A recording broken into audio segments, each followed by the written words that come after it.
ทางระบ่าวก็หาขึ้นมาเมื่อคืนนี่ฮอด8 โมงแรง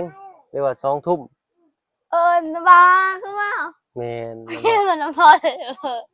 กินวันระบ่าวทั้งท่านได้เมื่อโอ้ยระบ่าวเมื่อแล้วระบ่าวเมื่อกับอันทางลุงจันทร์โอ้ดินจีเพิ่มมาอีกบ่แม่นอันเด้เงินเพิ่นให้4ล้าน2อันเด้โอ้โดยอ้าวพี่น้องเนาะ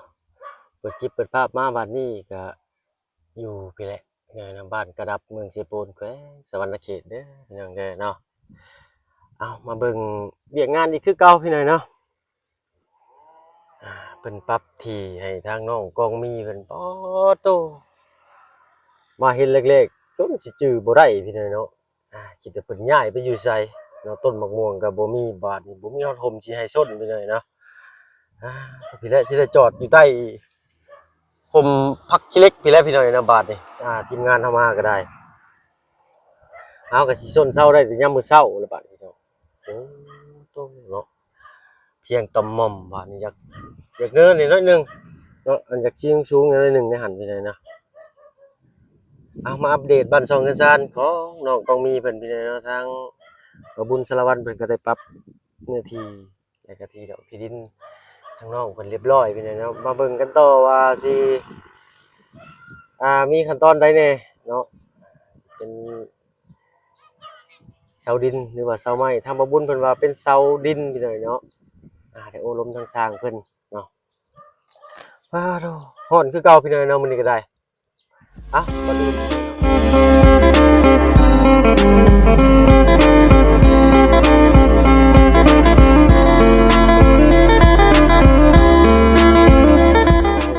ทักทายเด้อพี่น้องเด้อเนาะกล่าวทักทายสบายดี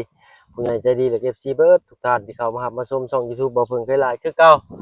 เนาะเปิดคลิปเปิดภาพมากก็ว่าวีอยู่คนเดียวเนาะ น้องๆเพิ่นบ่อยู่พี่น้องเนาะ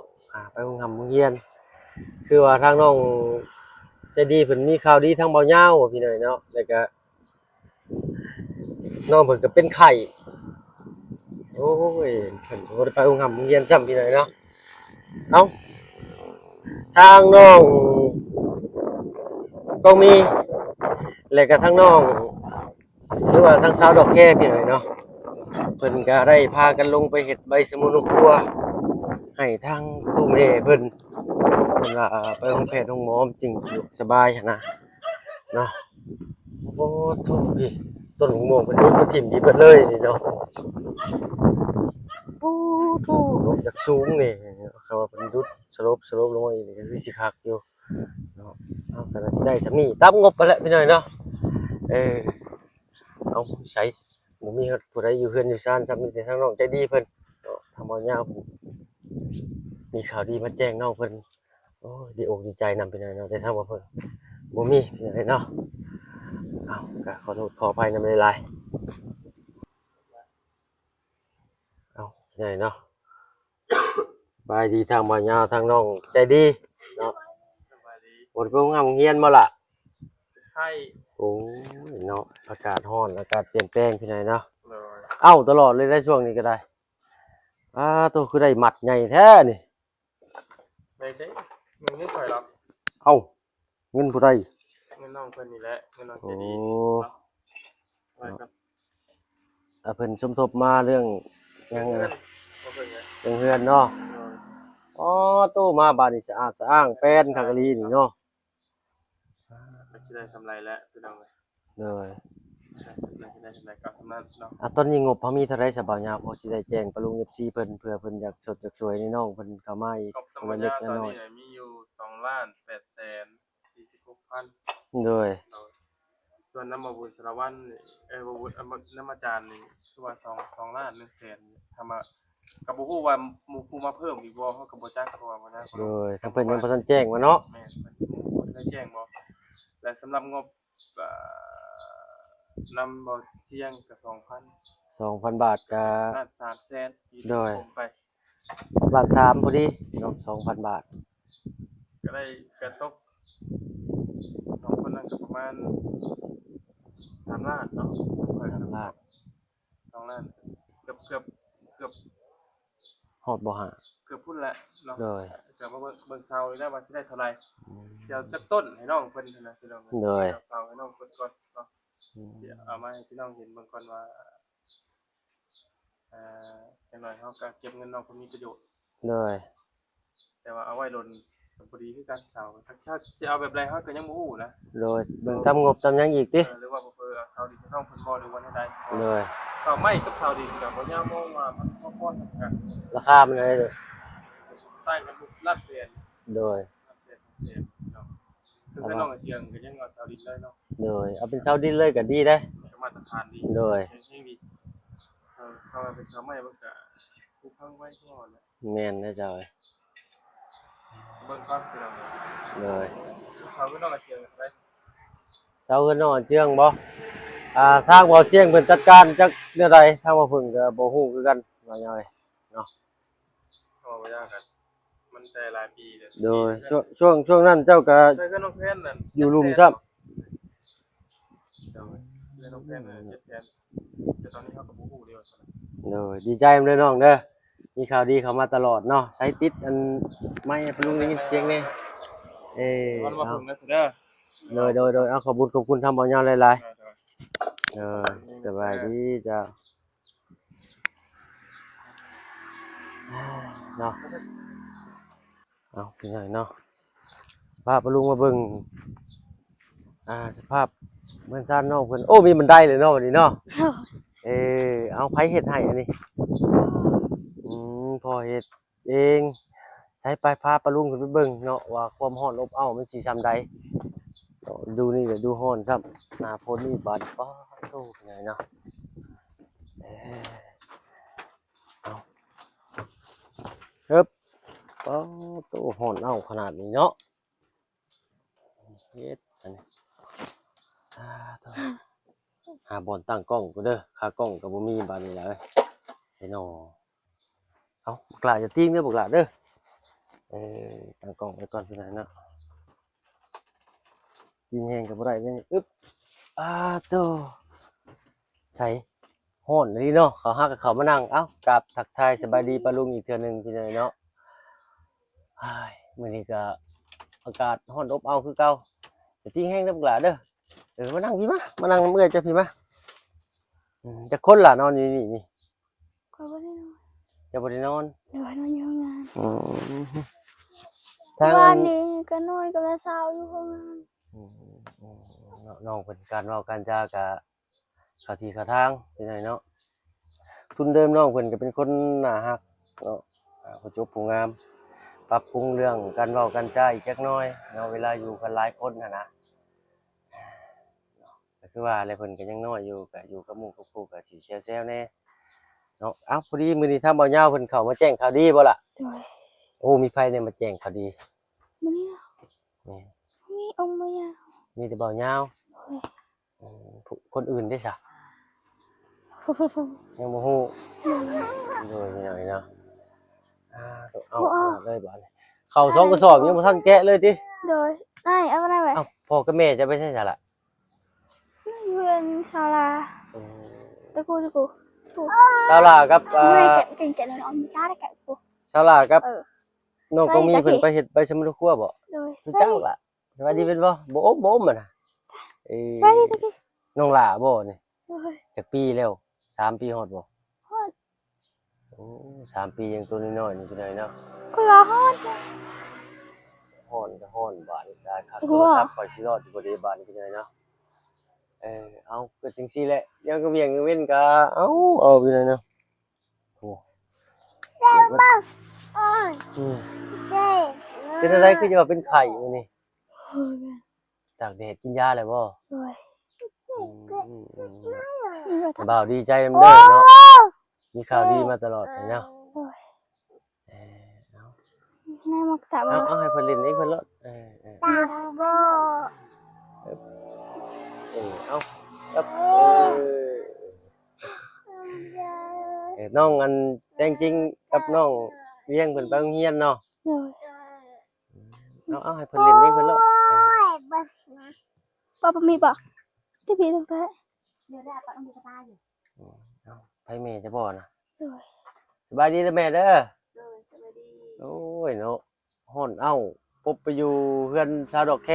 ป้าบ่มีป่ะ เพื่อนเจ้าของอยู่บ่ได้พี่น้อยเนาะฮ้อนนี่นะ จะไปเสียหญ้าแต่บ่มีใครเอาลูกจะดีมันไม่ได้สบาย อย่าไปเสียหญ้าอย่าไปเสียหญ้ามันบ่ เลยทั่วไปเฮ็ดมาโลดตามมาเขาจะกินน้องก็กินบ่ บ่ได้เนาะโอ้ยพี่น้อยเนาะ มาบ่มีใครเอา เอาไปอยู่นำแม่ก็ได้ออกล่ะไปอึบเอาตีแฮงบ่ได้โทรศัพท์สิล่มเลยเนาะพาทุกคนอะไรนี่เนาะเจ้าบ่มีเหือเลยเจ้าเนาะเบิ่งแต่บ่าวก็เหือไหลออกจนสิเบิดเลยนี่โพดโพทุกคนพี่น้อยกินข้าวแล้วบ่มื้อนี้ยังครับ อิ่มกินขนม กินแต่ขนม กินหืดกินยาแล้วบ่ กินแล้ว เอเอามื้อนี้ไผแน่เขามาหาเจ้าล่ะ บ่ตูนบ่ยาบ่ไร บ่ตูนบ่ยาวบ่ไรเนาะ โดย เลยเอาคำบ่ยาวเพิ่นก็มาแจ้งข่าวดีเท่าไหร่ฮะชื่อได้อยู่บ่เพิ่นเว้ากินเนี่ย รวมหมดนะ2 ล้าน8แสน 2 ล้าน8แสนอยู่นำบ่ยาวเนาะ โดย โดยก็เบิ่งตื้มอีกพี่น้อยเนาะเรื่องบ้าน2เงินซันของน้องใจดีเพิ่นก็รุ่นเบิ่งนำกันอีกเนาะว่าสิมีหยังเพิ่มเติมขึ้นมาตอนนี้งบก็รวมๆประมาณ5ล้านเนาะทางบ่ยาวเพิ่นได้แจ้งมาแล้วพี่น้อยนะว้าต้องเอาอยู่พี่น้อยนะฮ้อนสังกะสีนี่ก็แพงมีลมหน่อยหนึงมื้อนี้เนาะเอาจักได้หรือบ่โทรศัพท์ก็ได้เบิ่งกันเด้อดับแล้วบ่จักหั่นน่ะยังได้อยู่ซั่นน่ะก็ได้เอาทางสาวก็มีเจ้ากับอันชาวดอกแคไปแต่เช้าพุ่นบ่ โดย เออปวดหัวบ่ตอนนี้หรือแนวใด แม่นบ่ค่อยสิ วินหัวซื่อๆโอ้เนาะวินหัวนี่เลือดจางบ่จักเบิ่งคนนี่ตามเบิ่งส่วนมากถ้าว่าเบิ่งมาก่อนก็เป็นไปเลยเนาะนั่งแล้วก็ลุกขึ้นก็วินหัวนี่เลือดจางเนาะ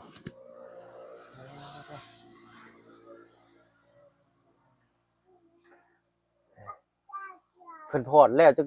จักมื้อเลยล่ะอันนี้ 2-3มื้อวันเช้าร์ มื้อวันเสาร์เนาะ โดย อาทิตย์มื้อนี้วันจันทร์เสาร์อาทิตย์2มื้อเนาะเท่าไรค่าเพิ่นพอดนั่นล่ะ 5 ล้าน 5ล้าน ไปยินแม่ทักพ่อเฒ่าเมื่อกี้ บ่เฒ่าว่า5ล้าน โอ้ โดยเอาเจ้าก็อดเอาก่อนเนาะล่ะเนาะ ถ้าว่าได้โชคได้เช้ามาก็ว่าสิให้ตั้งตุ๊บพ่อแม่เจ้าว่าสิตั้งบ่ได้ซะตั้งอยู่บนเพิ่นเสียหญ้านี่เนาะแต่มีข่าวดีเข้ามานี่ทางแม่เพิ่นก็บ่ได้อยู่ซื่อๆเด้พี่น้องเนาะแม่น้องใจดีก็ได้อ่าปฏิบัติปัดเกียร์ให้สะอาดสร้างแป้นเสียหญ้าเสียยุไปพี่น้องเนาะแต่เสียขาดอีกอย่างหนึงพี่น้องเนาะคือไฟฟ้าเนาะมันบ่มีหม้อแปลงเด้ถ้าว่าเฮาสิได้เข้านี่ก็ต้องดึงหม้อแปลงลงมาอีกเสียค่าหม้อแปลงเพิ่นอีกพี่น้องหรือว่าหม้อแบงนั่นแหละหม้อแบงไฟเนาะถ้าเกิดว่าเอาลงมาตรงเลยมันก็บ่ได้หันน่ะมันอยู่ห่างเด้ไผสิอยู่โรงงานเดี๋ยวนี้ล่ะ พ่อบ่ไกล พอเบาไกล โดนน้ำเบา อืมเออได้ไปฉันกินข้าวเช้ามื้อนี้ โอ้โห ฮะ บ่ฮู้ เอามื้อเช้าจะบ่ได้กินข้าวบ่ซะ บ่ บ่ได้กินข้าวเลย โอ้ย โอ้ยเอากินข้าวแล้วก็กินยาแล้ว อิ่มกินขนม กินแต่ขนมมันก็บ่อยู่ท้องเลยต่อไปเป็นโรคกระเพาะได้ย่านได้เนาะเป็นโรคกระเพาะนี่ลำบากเลยพี่น้องทรมานหลายกินหยังก็บ่ได้ว่าเรื่องโรคกระเพาะนี่ก็ได้ปาดทางระบาวก็หาขึ้นมาเมื่อคืนนี่ฮอด 8:00 นแลงหรือว่า 2 ทุ่ม บาขึ้นมา แม่น มันน้ำพอเลย กินวันระบาวทั้งท่านได้เมื่อ โอ้ย ระบาวเมื่อแล้วระบาวเมื่อกับอันทางลุงจันทร์เพิ่นเนาะเอาพอดีถามทางลุงเพิ่นว่าเมื่อวานนี้เนาะถามทางลุงเพิ่นว่าลุงบ่ได้ขึ้นเสปนบ่เพิ่นว่าบ่เนาะคือสิบ่ได้ขึ้นเพิ่นว่าเนาะถ้าว่าเพิ่นก็เลย แล่นขึ้นมาก่อนกับทางเบาเหยาวเบาไรเนาะคือว่าเพิ่นขึ้นมามื้อนี้บัดนี้เนาะเพิ่นคือสิค่าเวียกว่างก็เลยได้ขึ้นมาคือกันพี่น้องเพราะว่าอยู่บ้านเนาะก็มีเวียกมีงานหยังก็มีแต่สิท่าพุ่นแหละเมื่อร่วมเวียกร่วมงานนำลุงจันทร์เพิ่นก็อีหยังแจกโรงทานเนาะบุญใหญ่พี่น้องปีนี้อยู่บ้านนี่แหละบุญบั้งไฟบุญใหญ่เอานอกจากสิได้บางพื้นบางไฟนำเพิ่นหรือบ่ปีนี้เนาะพอได้บูชาถวายเข้าวัดเนาะจากบังน้อยเบิ่งตื่นอีกจังไดเนาะสร้างสีสันคือว่านำสมทบทุนเข้าวัดวาอารามเนาะทางวัดเพิ่นก็ปัดเกียร์ทำความสะอาดตัดต้นไม้ต้นตอกเรียบร้อยอยู่บ้านก็ได้เคยไปอยู่บ่ล่ะบุญบั้งไฟ อยู่ บุญบั้งไฟอยู่ไส บันดง อยู่บันดงนี้เคยไปจักเทื่อ อืม แต่เดียวเนาะก็มีปีเดียวแม่นบ่ปีที่ทางทีมงานอันไปเฮ็ดยอดโซฟาอะไรยังไงเนาะแล้วก็เป็นปีแรกที่ว่าเพิ่นเฮ็ดบั้งไฟเนาะทางผู้ใหญ่ใจดีเพิ่นก็ได้เพิ่นเอิ้นว่าอิหยังก็สมทบทุนเข้าไปแล้วก็บูชาเนาะหรือว่าบูชาหรือว่าเช่าหรือว่าบูชาบั้งไฟให้เป็นทุนเข้าวัดอีกแห่งหนึงแต่ปีนี้ยังบ่ฮู้ว่าสิมีหรือบ่บุญบั้งไฟเนาะมีคือสิบ่ได้อยู่เลยพี่น้อยเนาะแต่บุญบ้านเจ้าของจักสิได้อยู่หรือบ่ได้อยู่วันที่13นี่ก็เป็นบุญใหญ่เนาะโอ้คนแซวเลยพี่น้อยเนาะบางพื้นบางไฟก็อันตรายลิ้นก็แตกแป้นแล่นม่างไปใส่กันก็ถูกฮ้อนหาก็เห็นเหือเราพี่น้อยเนาะ